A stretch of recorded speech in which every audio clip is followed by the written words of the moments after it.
2장 1절 우리 한 목소리로 함께 읽도록 합니다. 그러므로 우리는 들은 것에 더욱 유념함으로 우리가 흘러 떠내려가지 않도록 함이 마땅하니라. 아멘. 오늘 본문 배경은 우리에게 주어진 복음, 은혜의 소식에 대한 내용입니다. 더불어 구원받은 이 성도들은 구원에 맞는 합당한 그런 삶을 살아야 된다는 것을 우리에게 설명해 주고 있죠. 오늘 우리가 본문을 통해서 어떤 것에 유념해야 되는지 함께 살펴보도록 하겠습니다. 내용 관찰 1번입니다. 믿음에서 흘러 떠내려가지 않으려면 어떻게 해야 합니까? 우리가 방금 읽은 이 1절을 보니 우리에게 주어진 구원, 믿음을 소홀히 하지 말라는 내용입니다. 앞선 이 히브리서 1장에서는 이 1절을 말하기 위한 전초적인 설명이었습니다. 그러므로 이것을 반드시 기억하라. 이 1절을 반드시 기억하라는 내용이죠. 이것은 히브리서에 나오는 첫 번째 강력한 권면입니다. 예수 그리스도를 통해 주어진 구원을 우리가 소홀히 등한시 여기지 말고 그것을 귀하게 꼭 붙들어야 된다고 말입니다. 흘러 떠내려 간다라는 이 표현은 마치 배가 표류 상태에 있는 것과 마찬가지고 또한 홍수 속에서 모든 것이 휩쓸려 내려가는 듯한 표현입니다. 그래서 우리는 들었던 이 복음의 메시지, 귀한 메시지를 굳게 잡으라고 말합니다. 믿음을 받아들인 성도들은 그들의 상황을 보면 복음의 진리를 따르는 것이 결코 쉬워 보이지는 않습니다. 하지만 많은 그런 어려움이 있다 해도 복음을 놓치는 것은 치명적이죠. 우리 역시 마찬가지입니다. 여러 가지 어려움 앞에서 다른 것이 아니라 반드시 말씀을 복음을 굳게 붙잡으시길 주님의 이름으로 축복합니다. 2번입니다. 예수님께서 혈과 육을 입고 오셔서 죽기까지 붙들어 주신 대상은 누구입니까? 이 히브리서 저자는 16절에서 분명하게 말하고 있습니다. 다른 것이 아니라 예수님께서 이 땅에 오신 목적에 대해서 말입니다. 본문에서는 아브라함 자손이라고 나와 있습니다. 구속사적인 관점에서 이것은 이 선택받은 선민이라고 말하는 이스라엘 백성들에게 1차적으로 적용할 수 있지만 더 확대해서 본다면 오늘날 저와 여러분 우리 모두에게 적용이 가능합니다. 하나님의 아들이신 예수님께서 우리와 똑같은 연약한 인간의 몸을 입고 이 땅에 오셨습니다. 하나님께 순종을 넘어 복종하심으로 인해 마귀를 대적하시고 마귀의 권세를 깨뜨리셨죠. 그래서 이제 우리는 주님과 연합했기 때문에 하나님의 자녀가 될 수 있습니다. 이런 주님을 더욱더 사랑하고 붙들어야 됩니다. 왜냐하면 예수님께서 희생하면서 구원하시고자 한 이 생명이 바로 우리들이기 때문입니다. 3번 보겠습니다. 천사보다도 못한 인간이 예수님의 형제라 불리게 된 이유는 무엇입니까? 우리는 예수님 때문에 살게 된 줄 믿습니다. 우리는 예수님 때문에 구원을 얻게 되었죠.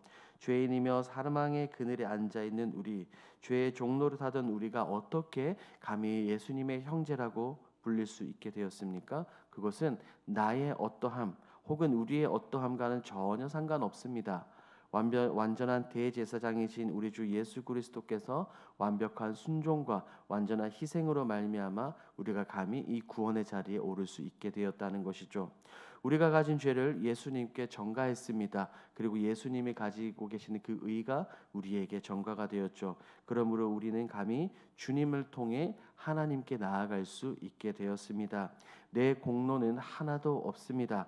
오직 주님의 은혜로 주님 때문에 예수님 때문에 우리는 예수님의 형제라 하나님의 자녀라고 불리게 되었습니다. 그러므로 우리는 살아가며 늘 하나님께 예수님께 그 감사를 표현해야 될 줄 믿습니다.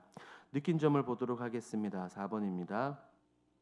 인간이 예수님의 형제라는 고귀한 존재가 됐다는 사실에서 무엇을 느낍니까? 이 질문을 읽는 순간 저는 먼저 감사의 고백이 터져 나왔습니다. 앞서 말씀드린 것과 같이 나의 어떠함과 상관없고 자격 없음에도 불구하고 불러주신 것에 대한 감사가 터져 나올 수밖에 없습니다. 애굽에서 종살이하던 백성들을 불러주신 것과 같이 죄의 종로를 타던 우리를 구원의 자리로 인도해 주심이 너무나 감사하지 않습니까? 그리고 우리는 그에 걸맞는 이 신분에 맞는 삶을 살아야 합니다. 우리의 신분은 이제 죄의 종로를 타는 것이 아니라 하나님의 자녀가 되었습니다. 하나님의 자녀는 이 땅을 살아가는 가운데 경건하고 거룩하게 살아야 합니다. 그러므로 우리는 죄와 구별된 삶을 살아야 하죠. 우리는 서로를 사랑하고 서로를 위하고 서로를 위해 낮아져야 합니다. 18절에서는 이렇게 분명히 말합니다. 내가 주의 이름을 내 형제들에게 선포하고 내가 주를 교회 중에서 찬송하리라. 이 구원의 감격과 기쁜 소식을 우리만 누리는 것이 아니라 우리가 사랑하는 사람들에게 모두 전달하시는 여러분들이 되길 주님의 이름으로 축복합니다. 5번을 보도록 하겠습니다. 내가 구원의 은혜를 잊고 말씀에서 떨어진 때가 있었다면 언제입니까? 우리는 진리의 말씀을 굳게 붙들지 않으면 곧장 이런 경우들을 너무나 많이 만나게 됩니다. 교회 안에서 상처를 받기도 하고 여러 가지 일들을 통해 믿음의 자리를 떠나기도 합니다.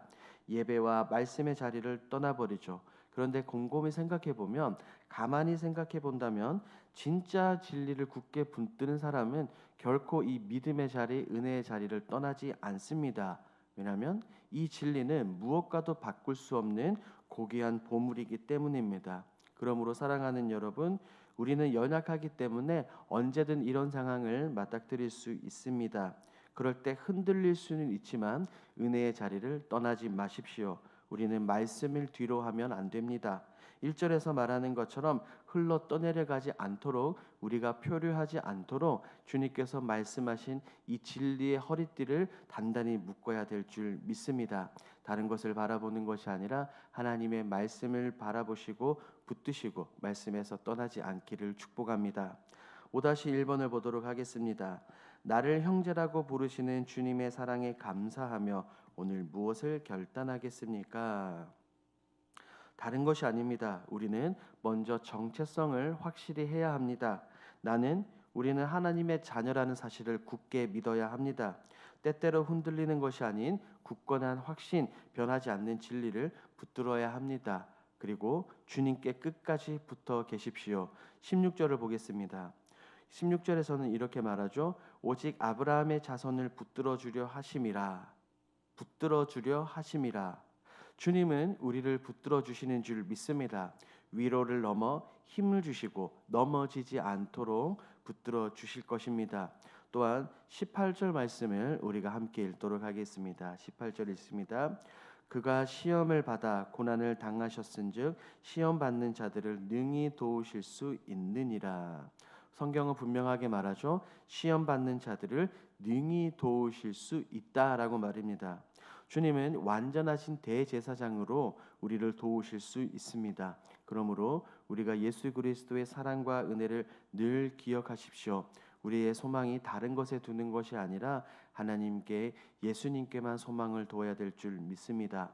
그리하여 하나님 나라의 백성, 하나님 자녀라는 정체성을 굳건히 다지시고 말씀을 꼭 붙드시는 저와 여러분들이 되길 주님의 이름으로 축복합니다. 아멘. 이 시간 함께 기도하겠습니다. 첫 번째, 진리의 허리띠를 굳게 매게 하소서.